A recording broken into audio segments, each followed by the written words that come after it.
तो फ्रेंड आज हम लोग अगले कंसेप्ट के बारे में बात करेंगे मेथड 4 जिसका नाम है method of variation of parameter. इसके कंसेप्ट को अगर देख लेते हैं तो कह रहा है कि the method of variation of parameter is use for finding the complete solution of the equation d2y over dx square plus p dy by dx plus qy is equal to r। यानी इस प्रकार के equation को solve करने के लिए हम variation of parameter का यूज करते हैं। And when the complementary function f of c of x is known as where p and q and r be the some function of independent variable x। यानी जब क्या हो आपका complementary factor को हम जानते होंगे, पी और क्यू हमारा क्या होगा, एक फंक्शन होगा इंडिपेंडेंट वेरिएबल एक्स का। Then the list C F is equal to c1 y1 plus c2 y2 equation second where y1 and y2 be the some function of independent variable x.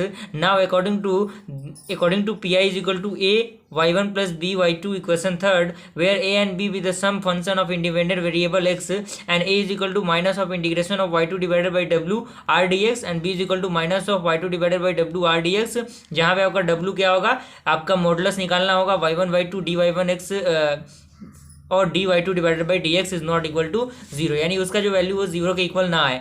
तो आपका complete solution होगा y is equal to C A plus P I होगा, तो यानी c1 y1 plus c2 y2 plus a y1 plus b y2 ये आपका होगा। Okay, question कह रहा है, एग्जाम्पल कह रहा है कि solve the variation of parameter method D square minus 1 into Y is equal to 2 into E minus 1। इसको क्या करना है, सॉल्व करना है। तो सबसे पहले हमें क्या करना होगा, ऑक्सिलरी इक्वेशन फाइंड आउट करना होगा। तो जहाँ जहाँ डी है वहाँ पे एम पुट करेंगे, तो एम का तो वैल्यू आएगा एक प्लस एक माइनस 1। यहाँ से आपका सी एफ क्या होगा, c1 ई का पावर एक्स प्लस c2 ई का पावर माइनस एक्स होगा। और पी आई आपका क्या होगा, y1 जो कि हमने डिस्कस किया अभी फॉर्मूला में, integration of y2 x divided by w dx plus y2 integration of y1 x divided by w dx। Now आपका y1 क्या है, आपका e का पावर x है, y2 क्या है, आपका e का पावर माइनस एक्स है। तो आपका जो x होगा 2 इंटू 1 माइनस ई का पावर माइनस 2x का पावर माइनस 1/2 एंड जो w होगा आपका इंटीग्रेशन ऑफ ये होगा, यानी e का पावर x e का पावर माइनस एक्स ई का power x minus of e का पावर माइनस एक्स। आप इसको क्रॉस मल्टीप्लीकेशन करके साइन का कॉम्बिनेशन देख लेंगे, उसके अकॉर्डिंग आप इसको सॉल्व करेंगे तो -2 आएगा w का वैल्यू। तो आपका जो पी आई बनेगा वो क्या बनेगा, e का power x integration of e का power minus x 2 into 1 minus e का पावर माइनस 2x का power minus 1/2 divided by -2 dx plus e का power minus x integration of e का power x 2 into 1 minus e का power minus 2x divided by -2 dx। अब क्या करेंगे हम लोग, इसे i1 मान लेते हैं, इसे i2 मान लेते हैं। आप चाहे तो एक साथ सॉल्व कर सकते हैं, क्योंकि अलग अलग मानने से थोड़ा सा बेनिफिशियल ये होता है कि चीज़ें गलत ना हो, इसके लिए। तो i1 का वैल्यू को हम निकाल लेंगे, तो i1 का वैल्यू कुछ इस प्रकार का आपका आएगा साइन इनवर्स ई का पावर माइनस एक्स। i2 का वैल्यू को निकालेंगे तो आपका i2 का वैल्यू आएगा क्या, रूट अंडर ई का पावर -2x -1। और यहाँ से पी आई निकल चुका। अब डायरेक्टली क्या करना है, हमें इसके वैल्यू को इसमें पुट कर देना है। तो पुट करेंगे तो आपका ये वैल्यू आएगा। और आपका अगला एग्जांपल का क्वेश्चन है, वेरिएशन ऑफ पैरामीटर के द्वारा x minus 1 d2 y over dx square minus X D by D X plus Y equal to X minus 1 का होल स्क्वायर। सबसे पहले क्या करना होगा, इसे एक जनरल इक्वेशन में लिखना होगा। तो जनरल इक्वेशन में लिखने के लिए इसको रिमूव करना होगा। तो इसको रिमूव करने के लिए इसका डिवाइड हम लोग दोनों तरफ कर देते हैं, दोनों तरफ हम लोग करेंगे तो ये इक्वेशन आपका बनेगा। अब कंपेयर कर देंगे हम जनरल टर्म से, तो p का वैल्यू आपका इतना आएगा, q का वैल्यू इतना, r का वैल्यू इतना। 1 plus P plus Q equal to क्या होगा, आपका 0 होगा। आप इन सारे टर्म्स को ऐड करेंगे तो p plus q is equal to 0, hence y1 is equal to e का power x, y2 is equal to x, be the integral of the cf of equation 1, that is cf is equal to c1 y1 plus c2 y2 and आपका जो y1 y2 क्या है, c1 e का power x plus c2 x है।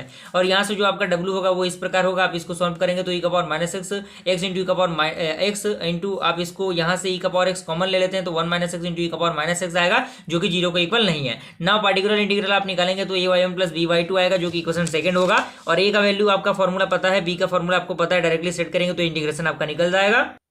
उसके बाद जो आपका कंप्लीट सोल्यूशन बनेगा, P I is equal to A Y one plus B Y two is equal to minus of x into e का power minus x minus e का power minus x into e का power x minus x square. आप इसको simplify करेंगे तो ये term आएगा। तो कंप्लीट सोल्यूशन आपका इतना आ जाएगा। अगला मेथड जो लास्ट मेथड है आपका, वो है method of undetermined coefficient in the method of undetermined coefficient for the finding the particular integral of the equation d2y over dx square plus p dy by dx plus qy is equal to r. Equation 1 is a trial solution containing unknown constant is assumed and p or q are the constant of r is sum of the function independent variable। अब हम क्या करेंगे, suppose the possible trial solution is below, जो आपका r is equal to सी ई का power mx, then trial solution is a into e का power mx and in this case also consider the following। यानी इस केस में हम following concept को consider करेंगे। पहला ये कि if m is the root of auxiliary equation of d2y over dx square plus p dy by dx plus qy is equal to 0, then the trial solution of is ax e का power mx and if the both the root are of auxiliary equation of d2y over dx square plus p dy by dx plus qy is equal to 0 are m, then the trial solution is a into ax square e का power mx। आप यहाँ से समझ सकते हैं, यहाँ पे power 1 है तो इसके अकॉर्डिंग ये था। अब यहाँ पे आपका बढ़ता चला जा रहा है, तो आपका ये बढ़ता जा रहा है। Step 2, if r is equal to C into sine M X और C cos M X, then the trial solution is c1 cos mx plus c2 sin mx। And if r is equal to C का power c into x का power m, then the trial solution a1 x का power m plus a2 x का power m minus 1 and so on am into x plus am minus 1। And four step, if r is the sum और a product of the function 1 2 3, यानी आपका जो आपका concept है 1 2 3, इसके according आपका होता है above particular integral choose the some product of the given 1 2 3। Remark आपका ये दिया हुआ है फंक्शन, आप इसको देख लीजिएगा डायरेक्टली। अगर मैं एग्जांपल की बात करूं, क्योंकि एग्जांपल का समझना बेहद जरूरी होता है। कह रहा है solve the method by the undetermined coefficient of d2y over dx square minus 4y is equal to e का power x plus sin 2x। अब इसे क्या करना है, जहां जहां आपका ये कोएफिशिएंट है इसको कैपिटल डी में कन्वर्ट करने के लिए ds square minus 4 into Y is equal to e का power x plus sin 2x करना होगा। अब इसको इसका एक्सिलरी इक्वेशन फाइंड आउट करने के लिए जहां जहां आपका कैपिटल डी है वहां पे स्मॉल डी पुट करना होगा, तो आपका ये वैल्यू आएगा। तो सी एफ आपको क्या होगा, c1 e का power 2x plus c2 e का पावर माइनस 2x हो जाएगा। उसके बाद यहाँ से आपका पर्टिकुलर इंटीग्रल क्या होगा, y is equal to P I होगा, क्योंकि यहाँ पे आप इसको सॉल्व करेंगे तो ये आपका इक्वेशन सेकंड हो जाएगा। Now to find c3 c4 c5, इसको फाइंड आउट करने के लिए हमें ये इक्वेशन सिंप्लीफाई करना होगा।